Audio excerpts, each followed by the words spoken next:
Friends, कहानी वहीं पे ख़त्म हुई थी जब मिंगशू ऑफिस से चली जाती है। पर कुछ देर बाद ही वो वापस आके लू चैंग से कहने लगती है कि अरे मैं तो मजाक कर रही थी, मैं कहीं नहीं जा रही, तुम सुकून से सो जाना।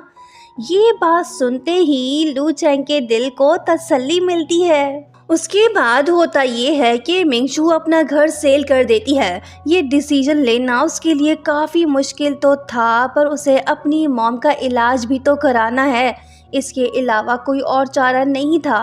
वो सोचने लगती है कि कोई बात नहीं, मैं मेहनत करके फिर से घर ले लूँगी।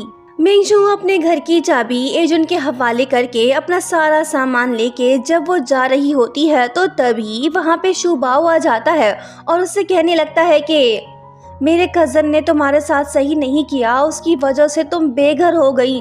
वो कहती है कि इसमें लू चैंग की कोई गलती नहीं, तुम ये बताओ कि अब वो कैसा है। शुबाओ बताता है कि बोर्ड ऑफ डायरेक्टर्स ने उसे सस्पेंड कर दिया है, अब वो CEO नहीं रहा। वो कहती है कि ये तो गलत हुआ, वो बेकसूर है, तुम उसके कज़न हो, हमें उसकी हेल्प करनी चाहिए।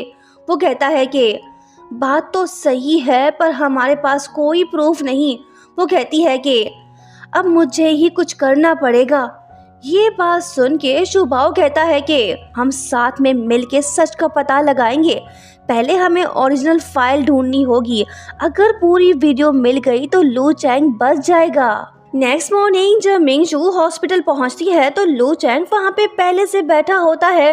बाद में लू चैंग मिंगशू से कहता है कि मैं बस ये कहने आया हूँ कि तुम आंटी का ध्यान रखो, ऑफिस के बारे में परेशान मत हो, मैं उस इशू को हैंडल कर लूँगा।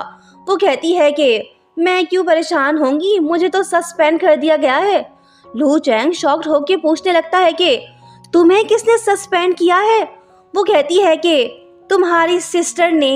ये बात सुनते ही लू चैंग कहता है कि उसने ऐसा क्यों किया, मैं जाके उससे पूछता हूँ। मिंगशू उसे रोकती है और कहने लगती है कि मत जाओ, याओ की हेल्थ इम्प्रूव हो रही है, अगर तुमने उसे डांटा तो मैं आगे से अपना ब्लड नहीं दूंगी। तभी मिंगशू को शुबाओ की कॉल आती है, जिसके बाद लू चैंग उससे पूछने लगता है कि तुम क्यों मेरे कज़न के साथ घूम फिर रही हो। वो कहती है कि मुझे मेरा काम करने दो फारिग इंसान, तुम यहाँ पे रुको, मेरी मॉम का ख्याल रखो, मुझे कहीं अर्जेंट जाना है, ओके बाय। वो कहता है कि ओए लड़की, मैं सस्पेंड हुआ हूँ पर मैं अभी भी CEO हूँ, समझी। उसके बाद होता ये है कि मिंगशू और शुबाओ दोनों साथ मिलके यांजी को जाल में फंसाने का प्लान बनाते हैं। शुबाओ का फ्रेंड यांजी से जाके मिलता है और वो उससे बातें करने लगता है। सही मौका देख मिंगशू वहाँ पे वेटर बन के आती है और वो यांजी के पर्स से हार्ड ड्राइव निकाल के भाग निकलती है। दूसरी तरफ लू चैंग अपनी होने वाली सासू माँ की खिदमत करने में मसरूफ है। इसे नहीं पता कि मिंगशू उसे बेकसूर साबित करने में लगी पड़ी है। उसके बाद शुबाओ मिंगशू से कहता है कि मैं तो तुम्हारा असिस्टेंट बन के घूम रहा हूँ, इससे मेरा क्या फ़ायदा, तुम तो मुझे रिजेक्ट कर चुकी हो। वो कहती है कि ये फजूल की बातें मत करो, बस इतना बताओ कि हार्ड ड्राइव से ओरिजिनल वीडियो रिकवर करने में कितना टाइम लगेगा। वो कहता है कि 2 दिन तो लग ही जाएंगे। वो कहती है कि ठीक है, तुम अपना काम जारी रखो, मैं हॉस्पिटल चलती हूँ, बाय। उसके बाद जब मिंगशू हॉस्पिटल जाती है तो लू चैंग उससे कहने लगता है कि मैंने सर्जरी के पैसे जमा कर दिए, तुम अपना घर वापस ले लो। वो कहती है कि ये तुमने क्या कर दिया, मुझसे पूछा क्यों नहीं, तुम होते कौन हो अकेले डिसीजन लेने वाले।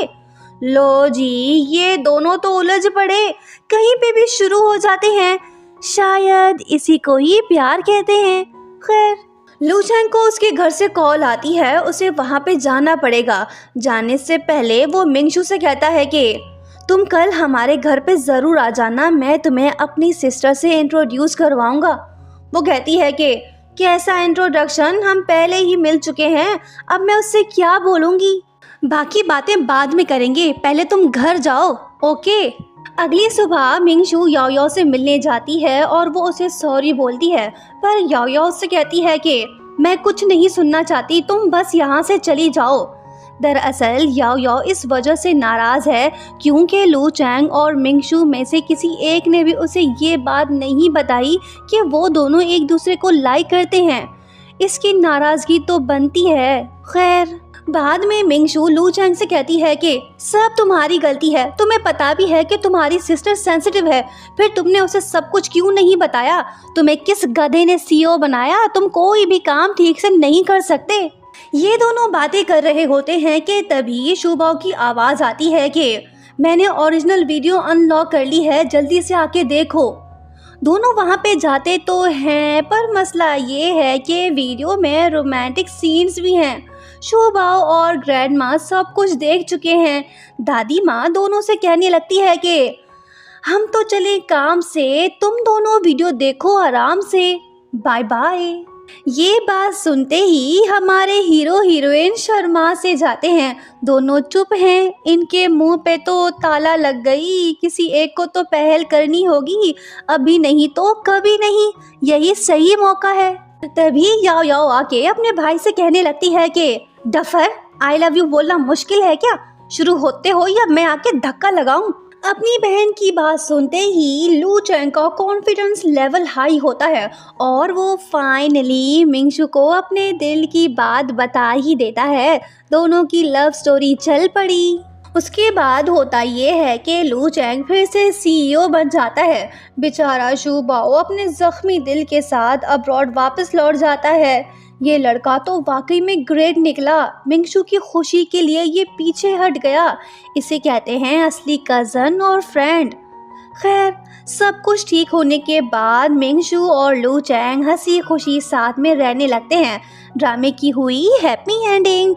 आपको ये कहानी कैसी लगी कमेंट करके ज़रूर बताइएगा। Thank you so much for watching. मिलते हैं बहुत जल्द। Bye bye.